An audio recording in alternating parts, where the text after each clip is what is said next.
एक मुलाकात ऐसी शख्सियतों के साथ जिन्होंने दिया है अपने जीवन को एक नया मुकाम। रूबरू कराएंगे ऐसी कुछ हस्तियों के साथ एक खास शख्सियत के साथ मुलाकात जयदेव पटेल के साथ नंबर 1 इंडिया न्यूज पर रात। नमस्कार दोस्तों, मैं जयदेव पटेल, आपका एक बार फिर स्वागत है एक खास शख्स के साथ मुलाकात प्रोग्राम में। आज हम बात करेंगे ओमिक्रॉन वेरिएंट को लेकर और दूसरे देश में इसका जो रेस्पॉन्स आया है उसको लेकर हम क्या सीख ले सकते हैं। और बड़ा सवाल ये है कि क्या अब भारत में वैक्सीन को लेकर सख्ती करने की जरूरत आ पड़ी है? क्या जो लोग वैक्सीन लेने में कतराते हैं उनके ऊपर कोई कार्रवाई होनी चाहिए या कोई तरीका होना चाहिए जिससे उन्हें प्रेरित किया जा सके कि आप वैक्सीन लगाएं? ये बड़ा सवाल है। दरअसल सब इसलिए क्योंकि अगर आप ओमिक्रॉन के फैलाव को देखें यानी उसके स्प्रेड को देखें तो ये बहुत तेजी से बढ़ रहा है। सभी देशों में इस समय स्थिति देखें तो उन्होंने ओमिक्रॉन को लेकर कोरोना के नियमों में सख्ती कर दी है। 9 नवंबर को पहला जो सैंपल लिया गया था साउथ अफ्रीका में, वो 24 नवंबर को पॉजिटिव आया था और उसके बाद यूके में 27 नवंबर को इसे रिपोर्ट किया गया था। आज अब वहां पर कहा जा रहा है कम्युनिटी स्प्रेड वहां पर हो गया है, यानी कि मात्र 10 दिन में सरकार ने कम्युनिटी स्प्रेड बात मान ली है। तो क्या ये सब देश को जो सख्ती बरतने जा रही है वो बिल्कुल सही है? क्या इसकी जरूरत आ गई है? इसी पर आज का सवाल है। ओमिक्रॉन का तेजी से प्रसार अन्य देश से क्या सीख ले सकता है भारत, और क्या भारत में ओमिक्रॉन को लेकर सख्ती की है जरूरत? इसी पर चर्चा करने के लिए हमारे साथ एक खास डॉक्टर का पैनल जुड़ गया जिसे आप देख पा रहे हैं। दिल्ली से गंगाराम हॉस्पिटल के प्रोफेसर डॉक्टर एम वली, फोर्टिस हॉस्पिटल के डायरेक्टर डॉक्टर राजू व्यास, वैक्सीनेशन सलाहकार समिति के सदस्य डॉक्टर समीर भाटी। आप सभी का बहुत बहुत स्वागत है आज के हमारे प्रोग्राम में। डॉक्टर एम वली, मैं आपसे शुरुआत करता हूं कि जिस तरह की सख्ती यूरोपीय देशों में बढ़ती जा रही है, ऐसे देश जो कि अपनी फ्रीडम, इंडिविजुअल राइट, इन पर लगभग देखा जाए तो ज्यादा शोर वही होता है। अब वो सख्ती हम हमारे यहाँ पे क्या देखी जा रही है एक अलग लेवल की है। ऐसे में क्या हम भी इसे सीख सकते हैं या इसकी जरूरत है हमारे यहाँ पे भी कि वैक्सीन न लेने वालों के लोगों को न किसी तरीके से प्रेरित किया जा सके? जी जयदेव जी, सबसे पहले तो मैं आपके चैनल के माध्यम से बड़े ही दुखद मन से आज हमने अपना एक वीर सपूत खोया है, उनकी धर्मपत्नी को खोया है। जनरल बिपिन रावत जी का जो आज भारत को लॉस हुआ है उसके लिए अपनी संवेदनाएं प्रकट करता हूँ। के साथ जिन 11 वीर सपूतों ने जान दी है उनके लिए भी अपनी संवेदनाएं प्रकट करता हूँ। और आज बड़े उदास मन से कह रहा हूँ, ये भी एक हमारा दुश्मन है। जैसे वो दुश्मनों से लड़ते हुए वीरगति को प्राप्त हुए हैं, कोरोना भी हमारा एक दुश्मन है। और कोरोना का ये नया वेरिएंट है। लोगों में बड़ा कंफ्यूजन ये है कि वो भूल रहे हैं कि डेल्टा अभी हमारे बीच में है, डेल्टा गया नहीं है और ओवर एंड अबव ये ओमिक्रॉन आ गया है। सबसे पहली सीख जो मेरे लिए सबसे इम्पोर्टेंट है, मैं उसका बयान जरूर करूंगा। साउथ अफ्रीका ने जैसे ही उसको नया वेरिएंट मिला तुरंत अनाउंस कर दिया, तो पारदर्शिता और चीन की तरह उसने व्यवहार नहीं किया कि छुपाता गया। तो हमें न अपने लक्षण छुपाने हैं। ये मिसाल मैं इसलिए दे रहा हूँ कि जो भी आदमी जिसको गला खराब हो, खराश हो और गले में खारिश हो, चाहे उसको बुखार आए या नहीं आए, खांसी हल्की आए, या सबसे जो इसका महत्वपूर्ण लक्षण है वो है थकान, अगर ऐसा हो तो सबसे पहले उसको छुपाए नहीं, डॉक्टर के पास जाएं। यही हम उनसे प्रार्थना कर रहे हैं जो एयर ट्रेवल कर रहे हैं। यही मैं जो लोगों ने टीका नहीं लगवाया है उनसे प्रार्थना कर रहा हूं, क्योंकि वो एक बड़े खतरे के दहाने पर बैठे हैं। वो दोनों टीके पूरे लगवा लीजिए। और हमने बहुत सी चीजें जो विदेशों से सीखी हैं वो हम इम्प्लीमेंट ही नहीं कर पा रहे हैं ऐसे लोगों की वजह से, कि हम बच्चों में भी टीका नहीं शुरू कर पा रहे हैं, अभी हम 3rd डोज बूस्टर डोज नहीं शुरू कर पा रहे हैं। और आज एक अजीबोगरीब ऐलान भी सुना मैंने कि जो आधार पूर्णा वाले हैं उन्होंने पता नहीं किस उसमें ये सोचा कि हम टीके का प्रोडक्शन कम कर दें। तो अभी पूरे विश्व के उन देशों की बात करनी है हमें भारत में बैठ के। हमारा दायित्व बनता है कि जिन गरीब देशों में टीके नहीं है हम उनको भी टीके दें और वो हमारे लिए खतरा न बने और दूसरे देशों के लिए खतरा न बने। और सबसे इम्पोर्टेंट बात जो हमने सीखी है वो सख्ती जो हो रही है जिसका आपने अभी उल्लेख किया, वो सबसे इम्पोर्टेंटली मास्क लगाने पे भी हो रही है। जो लोग मास्क नहीं लगा रहे हैं बल्कि वो आपस से बाहर हो रहे हैं, उनमें से कुछ यूरोपियन देश के लोग वो प्रदर्शन कर रहे हैं कि रेगुलेशंस हमको होटलों में जाने दो, रेस्टोरेंट में जाने दो, हमारा पास मत चेक करो। तो ये जो है ये कोरोना से बचने का नहीं, कोरोना में गर्क होने का तरीका है। हमको बहुत बहुत अच्छी आपका चैनल है, मैं आपके चैनल के माध्यम से ये सबसे प्रार्थना कर रहा हूँ कि सबसे बड़ा जो रक्षक है हमारा वो मास्क है, कोविड एप्रोप्रिएट बिहेवियर है, और जल्दी से जल्दी अपना टीकाकरण कराएं और बहुत जल्दी हम कोरोना को हराएं। क्योंकि हमने एक परसों बात कही थी, बस वो 10 सेकेंड में कह दूंगा। हमें इससे यही सीख लेनी है कि हमें निर्भय नहीं होना है, अभय होना है। अभय का मतलब सकारात्मक सोच, सकारात्मक डर, सकारात्मक सावधानी और सकारात्मक तरीके से जो हमें आदेश दिए जा रहे हैं उनका पालन करना है। मैं आपको एक एग्जाम्पल दूं, पॉल्यूशन का चालान 10,000 रुपए का है, मास्क का कितने का है, बस खुद ही पता चल जाएगा आपको जब आप। तो ये सब चीजें जो हो रही हैं, ये इस समय बहुत संभलने का समय है। और जिस रफ्तार से आज ये देशों में संख्या बढ़ा रहा है, हम रात को सोते हैं तो 30 देशों में होता है और सुबह को उठते हैं तो 50 देशों में होता है, तो वो ये संख्या अब तक और बढ़ गई होगी। तो ये बहुत ही खतरनाक स्थिति से हम गुजर रहे हैं, इससे हमको रुकना है। और बाकी नेचर हमारी सहायता कर रही है, उसके लिए मैं नेचर का भी धन्यवाद करता हूँ। हमारी किस्मत अच्छी है हमारे देश की, जो बहुत ज्यादा मौतें नहीं हो रही हैं, लेकिन हालात अच्छे नहीं हैं। भीड़ का जो संज्ञान है उसको लेना पड़ेगा। और ये जो हमें उत्सव और उपलक्ष्य और इन्विटेशन जो आ रहे हैं उसके बारे में। ठीक है डॉक्टर राजू व्यास, जो तीसरी लहर की बात लगातार की जा रही थी, जो डिले हो गई थी, ये एक अच्छी बात हो गई थी हमारे लिए। लेकिन अब जो कहा जा रहा है कि ओमिक्रॉन वेरिएंट जो है वो शायद तीसरी लहर लेकर आ जाए, ऐसे में आप वैक्सीनेशन की स्थिति जो हो रही है वर्तमान में उसे आप कैसे देखते हैं? और साथ में क्या ये किया जा सकता है कि तीसरी लहर का असर कम हो, इसके लिए क्या किया जा सकता है? जहाँ तक सवाल है, आपने सवाल किया कि क्या हिंदुस्तान में तीसरी लहर डिले हुई है, मेरे अनुसार हाँ डिले हुई, लेकिन ये अर्ली स्टेज है। कहना बड़ा मुश्किल है कि ये आगे जाके हम जनवरी फरवरी के महीने तक कितने नंबर ऑफ केसेस पॉजिटिव आएंगे। हाँ, बहुत सारी थ्योरीज जो हम लोग देख रहे हैं डिफरेंट मीडियाज में आजकल, और IIT कानपुर के लोगों ने भी कहा कि जी जनवरी के महीने में हो सकता है ओमिक्रॉन के द्वारा वापस हमारे देश में तीसरी लहर आ जाए, और हमें भी इसकी संभावना लगती है। क्यों? उसका कारण है जिस तरीके से हमने पिछले 2 महीनों में देखा है, लोगों ने अपनी जो रेस्ट्रिक्शंस को सरकार ने जो ढील दी उसको पूरी कदर से मनाया है। मेरे अनुसार लोगों ने मास्क छोड़ दिया, डिस्टेंसिंग का कोई पता नहीं है। बहुत सारे समय में तो ऐसा भी समय रहा जब स्थिरता आ गई हमारे कि लोगों ने वैक्सीनेशन ही नहीं लिया। और अभी आप जब देखें कि पिछले 10 दिन पहले जब ओमिक्रॉन का सडनली पूरे वर्ल्ड में तेजी से नाम उभरा, तो उसी के बाद हिंदुस्तान में भी वैक्सीनेशन का जो ड्राइव है काफी तेजी से चालू हुआ, और एक ही दिन में करीब 1 करोड़ लोगों ने जाके अपना वैक्सीनेशन किया।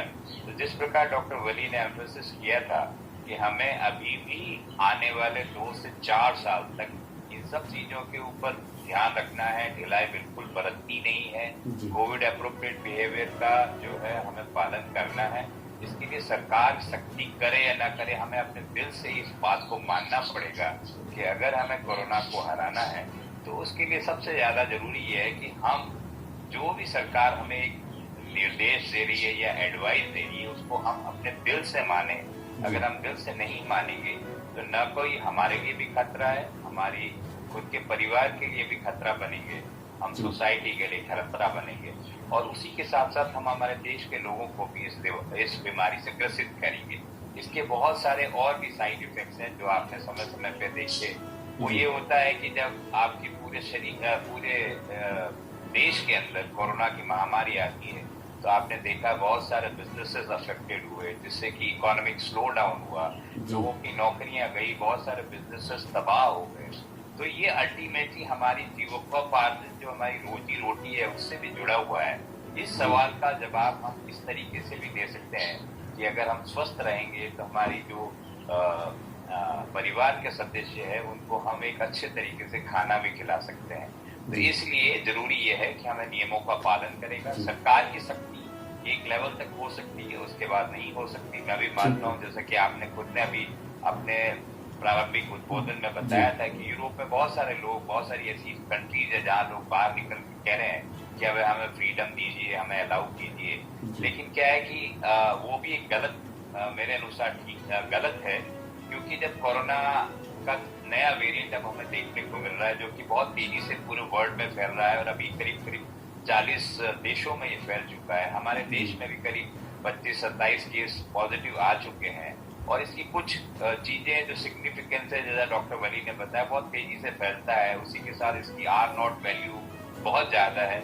उसी के साथ साथ हो सकता है कि सिम्टम्स अभी अर्ली स्टेज में हमें बहुत कम देखने को मिल रहे हैं, लेकिन अगर एक बार एक घातक स्थिति में पहुंच गया तो न जाने हमारे हिंदुस्तान में जिस तरह की पॉपुलेशन और जिस तरह की सोशल डिस्टेंसिंग का और कोविड अप्रोप्रिएट बिहेवियर का हम लोगों में अभाव है, उसको देखते हुए मुझे लगता है कि ये बात सत्य होने वाली है कि हो सकता है जनवरी और फरवरी के महीने में हमारे देश में भी कोविड की तीसरी वेव आए, और उसके बाद कितनी मौतें होंगी या कितना लोगों को हॉस्पिटल जाना पड़ेगा ये कहना अभी थोड़ा अर्ली है। हो सकता है 2 या 3 हफ्तों के बाद हम इसका जवाब दे पाए, जब और हम मरीज देखें या बहुत सारे मरीज ऑल अक्रॉस द वर्ल्ड हमें देखने को मिले कि उसमें और क्या वेराइटी ऑफ सिम्टम्स अपीयर होते हैं। उसी के बाद इसके बहुत सारे जो है साइड इफेक्ट्स हैं, और उसे हमें ध्यान में रखते हुए हमें अभी से ही इन नियमों को पालन करते हुए अपने आप को बिहेव करना चाहिए। Doctor Sameer Bhati, genome sequencing का कितना योगदान रहता है किसी भी नए वेरिएंट के स्प्रेड पर नजर रखने में, और क्या जीनोम सीक्वेंसिंग को बढ़ाया जा सकता है, तेज किया जा सकता है, या ये एक प्रोसीजर कॉम्प्लिकेटेड है, जटिल है?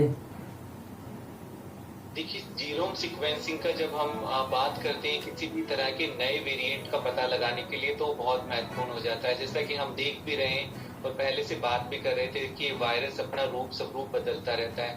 हम वायरस से बचने की कोशिश करते हैं, वायरस अपने आप को सरवाइव करने के लिए जो है अपना स्वरूप बदलता रहता है। अब भी आप देखें कि काफी टाइम से नई तरह के म्यूटेंट आ रहे हैं। वैसे अगर हम देखें तो हमारे वेरिएंट ऑफ इंटरेस्ट काफी सारे हैं, बट अगर हम वेरिएंट ऑफ कंसर्न जो अभी 5वां हमारा आया है ओमिक्रॉन, इससे पहले 4 वेरिएंट ऑफ कंसर्न, ये सब हमारे जीनोम सीक्वेंसिंग के जरिए ही हमें इसका पता लगता है। हाँ, निश्चित तौर पर इसकी हम अगर और ज्यादा बढ़ाएं जीनोम सीक्वेंसिंग को, तो हम थोड़ा और ज्यादा जल्दी टाइमली इसको डिटेक्ट कर सकते हैं किसी भी तरह के म्यूटेंट्स को। अभी तक फिलहाल हमारे जो भी पॉजिटिव सैंपल्स होते हैं उनमें से कुछ एक भाग जाता है जीनोम सीक्वेंसिंग के लिए। दिल्ली की मैं बात करूं खास तौर पर, तो दिल्ली में तो फिर भी जो है जिस तरह से 2 लैब्स हैं तो जीनोम सीक्वेंसिंग ठीक तरह से होता है, बट बाकी अगर और शहरों की बात करें तो उस गति से जीनोम सीक्वेंसिंग नहीं हो पाता। देश में अगर मैं टोटल बात करूं तो 40 से अधिक अब लैब्स हो चुकी हैं, तो हमारी जीनोम सीक्वेंसिंग की कैपेबिलिटीज काफी बढ़ गई है। तो फिलहाल अभी हमें जीनोम सीक्वेंसिंग का सैंपल साइज और बढ़ाने की ज्यादा जरूरत है। हाँ, इसमें समय जरूर लग जाता है, कम से कम हफ्ते तक का टाइम लग जाता है रिपोर्ट्स को वो करने के लिए, क्योंकि इसमें हम बैच में सैंपल्स लगाते हैं। और फिलहाल अगर हम देखें तो इसके अंदर हमें रैपिड रिपोर्टिंग जरूरी है करने की, ताकि हम टाइमली देख सकें। और जैसा मैंने आपको बताया कि जितना हम सैंपल साइज बढ़ा पाएंगे उतना हम जल्दी पता लगा पाएंगे कि कितना हमारा अभी जो जिस तरह से अभी ज्यादा प्रीडोमिनेंट वेरिएंट चल रहा है हमारा ओमिक्रॉन, तो ये और किस जगह पर अभी इसका ट्रांसमिशन है वो हम सिर्फ जीनोम सीक्वेंसिंग के जरिए ही पता लगा सकते हैं। डॉक्टर एम बोली, एक जो सबसे बड़ी चिंता आम लोगों में है वो ये है कि क्या फिर लॉकडाउन हो जाएगा, क्योंकि खबरों में लगातार छप रहा है। तो जो माइग्रेंट्स हैं या जो लोग काम करने के लिए लोग शहरों में आए हैं, उनका एक डर भी है कि क्या एक बार फिर से बढ़ गया है। तो क्या इसको लेकर भी आप कुछ कहेंगे जिससे कि थोड़ा सा उनको एक राहत महसूस हो कहीं कहीं? मैं तो उनका मसला ही आसान कर दे रहा हूँ। जिनको चिंता है उनका समाधान भी उन्हीं के हाथ में है। जिस चीज की हम बात कर रहे हैं वो करना शुरू कर दें अभी से, अभी नहीं तो कभी नहीं। मास्क लगाइए, डबल मास्क लगाइए, समाधान। दूर रहिए, भीड़ में मत जाइए, समाधान। अपनी फैक्ट्री में जितना हो सके हवादार रखिए अपनी फैक्ट्री को, जाने की परवाह मत करिए, समाधान। शेक हैंड मत करिए, समाधान। हगिंग मत करिए, समाधान। ये सारे समाधान की जो रखवाली है उसको करना हमारे ही हाथ में है। और सख्ती जब करती है सरकार, जब देखती है कि जनता सुन नहीं रही है, तो अगर हम पहले से ही कोविड एप्रोप्रिएट बिहेवियर का प्रदर्शन करेंगे तो लॉकडाउन का सवाल ही नहीं होता। लॉकडाउन मसले का हल है ही नहीं, न कभी से था। लॉकडाउन अशहद मजबूरी में, जिसको कहते हैं इनएविटेबल मजबूरी जो थी, जो ऐसी थी जिसके बारे में संज्ञान भी नहीं था ज्यादातर कंट्रीज को, उसमें हम भी शामिल हैं। ऐसे समय में जान माल की रक्षा करने के लिए प्रधानमंत्री जी ने लगवाया था। अब वो लॉकडाउन की एजुकेशन से ज्यादा हम एजुकेट हो गए हैं। हमारे पास मास्क आ गए हैं, हमारे पास अस्पताल में ऑक्सीजन आ गई है, हमारे पास बेड्स हो गए, हमें कोविड का तो इतना ज्ञान हो गया है कि आप किसी भी सड़क चलते आदमी से पूछिए, वो पूरा 5 मिनट का भाषण दे देगा कोविड में जी। तो ये सब होने के बाद अगर हम फिर भी सरकार पे डिपेंड करें और ऐसे हालात पैदा करें जिससे सरकार मजबूर होकर लॉकडाउन शब्द का उपयोग करने के लिए सोचे, तो मैं तो नहीं समझता इसमें सरकार की कोई गलती होगी, हमारी गलती होगी, जिसके जिम्मेदार और भुगतोगी भी हम होंगे। तो मैं बड़ी विनम्रता से फिर वही वकालत कर रहा हूँ मास्क की, वही वकालत कर रहा हूँ कोविड एप्रोप्रिएट बिहेवियर की। और ये सच्चाई है कि अगर हम इसकी एहतियात करें, जिस घर का दरवाजा बंद होगा और मजबूती से बंद होगा, डबल मास्क के साथ मुंह और नाक बंद होगा, तो उसमें वायरस घुसने का प्रयास नहीं कर सकता, न घुस सकता है।